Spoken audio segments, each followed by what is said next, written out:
Au nom du Père, et du Fils et du Saint-Esprit, ainsi soit-il.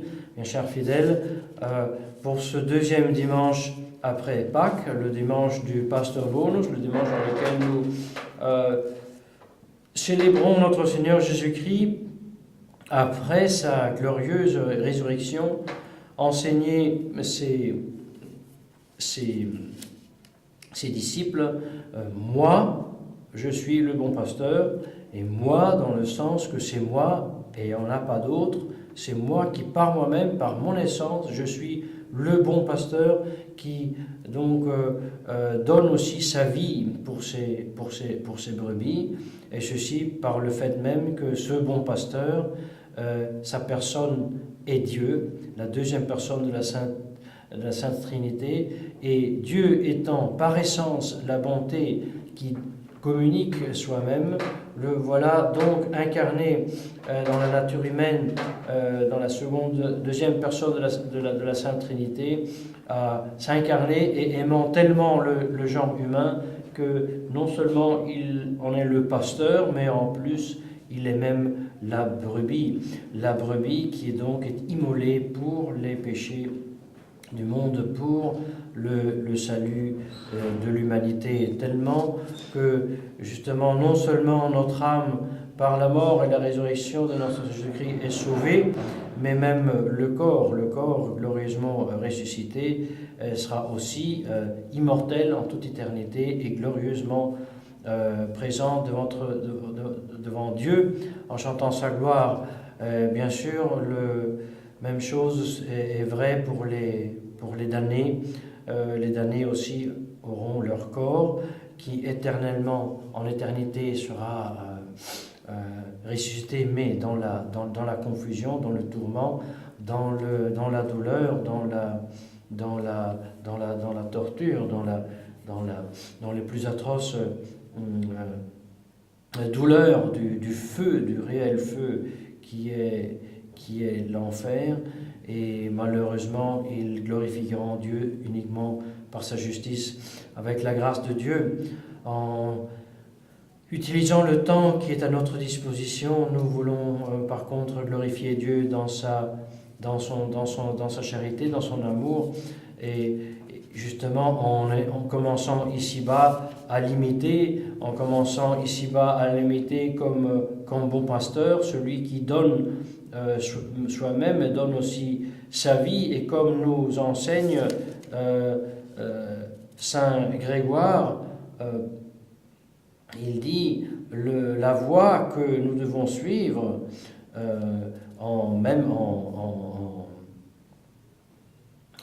ne regardant pas en face à la mort, ne craignant pas la mort, c'est l'exemple que nous a donné notre Seigneur Jésus-Christ, qui justement donne sa vie pour ses brebis. Mais avant de donner sa vie pour ses brebis, le bon pasteur nourrit ses brebis. Il donne de sa substance à ses brebis. Comme Jésus-Christ, avant de donner sa vie sur le bois de la croix, il circulait dans son pays et multipliait les pains, ressuscitait les morts, donnait la vue aux aveugles, guérissait où il pouvait, faisait le monde.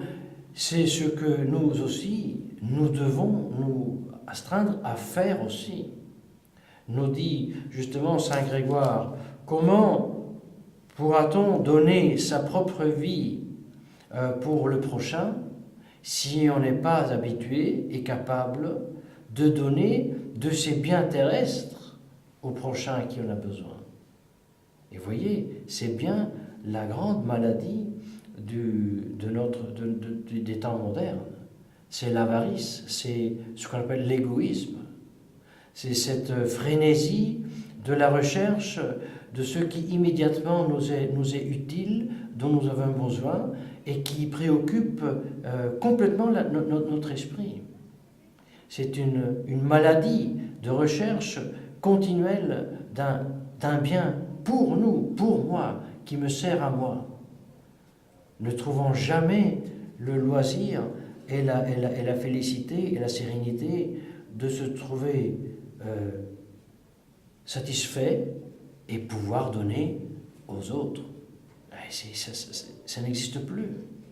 Ça n'existe plus parce que nous ne sommes plus habitués aux œuvres de miséricorde, nous ne sommes plus habitués à la générosité, et nous ne le sommes plus parce que Jésus-Christ nous est plus prêché, parce que Jésus-Christ, avec son exemple d'abnégation, de don de soi-même pour nos péchés, pour nous ouvrir le ciel, ne nous est plus prêché.